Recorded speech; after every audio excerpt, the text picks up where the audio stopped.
We all think about money a lot. We worry about it. We try and figure out how to get more of it.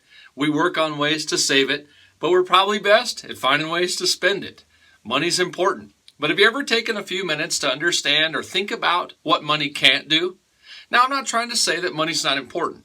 Zig Ziglar, one of my favorite motivational speakers, used to say, money's not the most important thing in the world, but it ranks right up there with oxygen.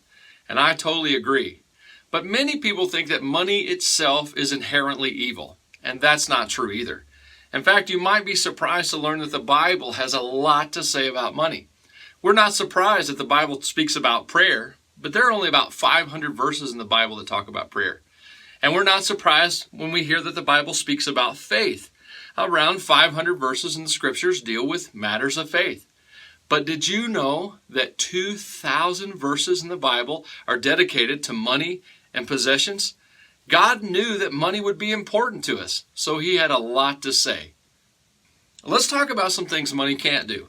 One thing money can't do is money can't buy security.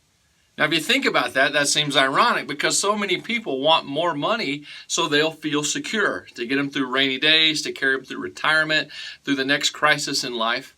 But did you know in the past that cash has been devalued? The price of gold has collapsed many times in the past, that stocks have dissolved. Money is actually very unreliable and not really very dependable. Money has a way of flying into the void, and I must confess, I have seen a lot of those eagle tail feathers that the writer of Proverbs is talking about.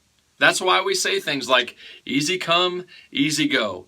We know ultimately money's not reliable, so you can't buy security with it. You can't buy love with it. I mean, you can buy some companionship, you could pay for some good times, maybe money could even provide a little lust, but true love is not for sale. Money can buy parties, money can buy trips, but money cannot provide the relationships that makes those parties and those trips significant. Money can even pay off kids for a time, but money can't provide a real connection between a parent and their child. So why does money matter so much to us? I mean, granted, it's important, but money is not enough to buy the things that we really, truly desire. Because money cannot buy happiness. Sure, it can pay for some fun, but fun only lasts a little while, and most people enjoy their fun as a way to avoid how they really feel and what they're really going through in life, a way to numb the aloneness and the personal pain that many people experience. Money just has a way of coming up short and never being enough. What money can do? In the negative first, money can really ruin your faith. That's right.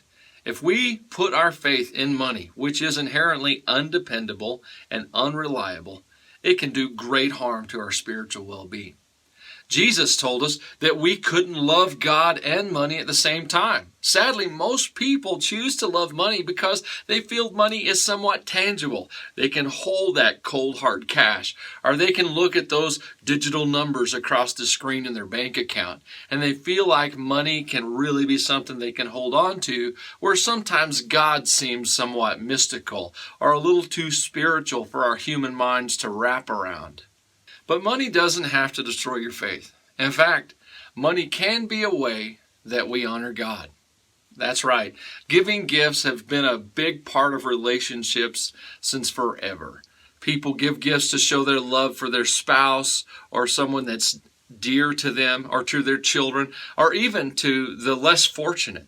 Gift giving has always been a very important part of relationships, and it's no different in your relationship with God. Money can also help us provide for our families and take care of other people. Money is a gift from God to meet those needs. And money is a huge blessing when we're simply a conduit for it, when we are receiving it and giving it, when we live with an open hand, so to speak. I think that's why we enjoy the holidays. That's why we enjoy giving gifts on birthdays and special seasons throughout the year. I think that's why we help those who are less fortunate than us. In our own community, our community does a great job of rising up to meet local needs because we want to be a blessing. We want to be a conduit of the good things that we've received to other people. And money is a great tool for that to happen. So you can see there are some things money can't do. And often those things are the very things we want. We want love. We want security. We want happiness.